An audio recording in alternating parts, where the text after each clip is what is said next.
The court had been in session for 3 weeks and the case for the prosecution was coming to a close. But before Marshall and Bush were called to the stand, there was another unexpected twist in proceedings.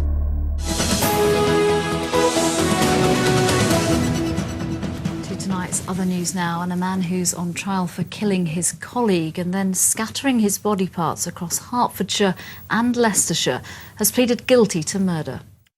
It's particularly rare for anybody charged with murder to plead guilty because of the nature of the offence that they're charged with and the potential sentence that they're going to receive. So it's very rare for anybody to plead guilty to start with, but to actually then start a trial and to change your plea halfway through the trial is even more rare. Certainly an experience that I've not had before. It was only at the end of the prosecution case that such was the wealth of the evidence that we'd presented that Marshall finally turned around and pleaded guilty. I think he had to change his plea. I think he had nowhere else to go. The evidence against him was overwhelming. The standard of the witnesses that gave evidence at court was outstanding also.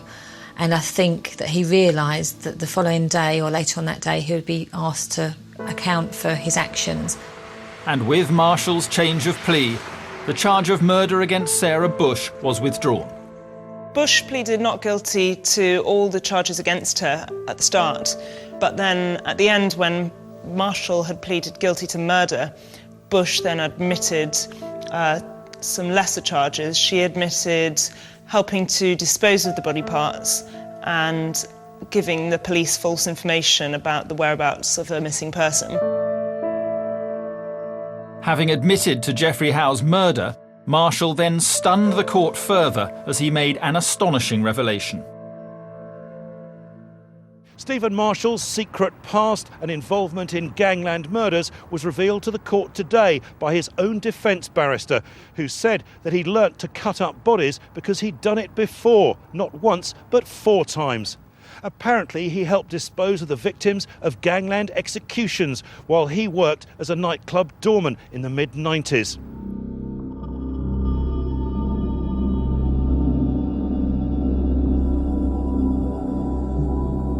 He came out with this shock confession almost, which he really didn't have to do.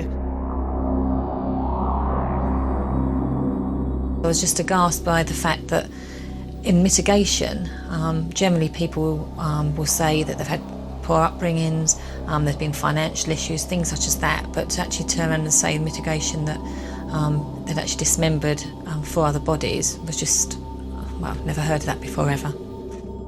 I assumed we would be looking for somebody who had these skills in their normal, legitimate, professional requirements. Never as somebody, I didn't even know that we had people who were experienced in this for this purposes. It's been a huge learning curve for me.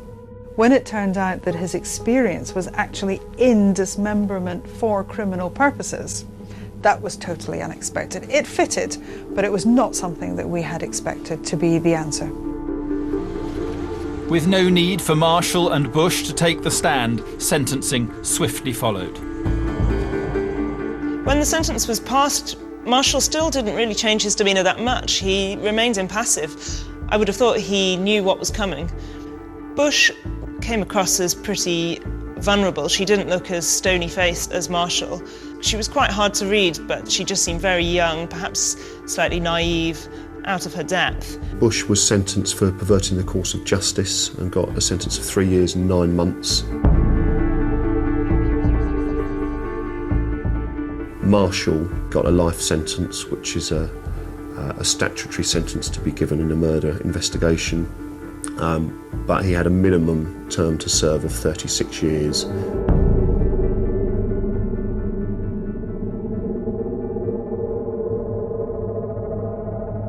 And as far as the astonishing evidence Marshall gave in mitigation about his disposal of gangland murder victims' bodies, the Metropolitan Police tell us that no links have been found to any outstanding cases.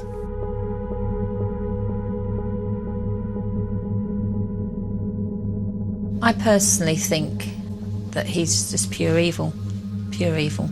We see bad people, we deal with bad people, and we're professional and we try not to take on board what they've done, but I think for Mr. Marshall, he's Just an evil man. He's got to serve at least 36 years before he's eligible to apply for parole. Now that means he's going to be at least 74 before he's eligible to come out. So it's fair to say he will spend the vast majority of his adult life behind bars, which is where he deserves to be.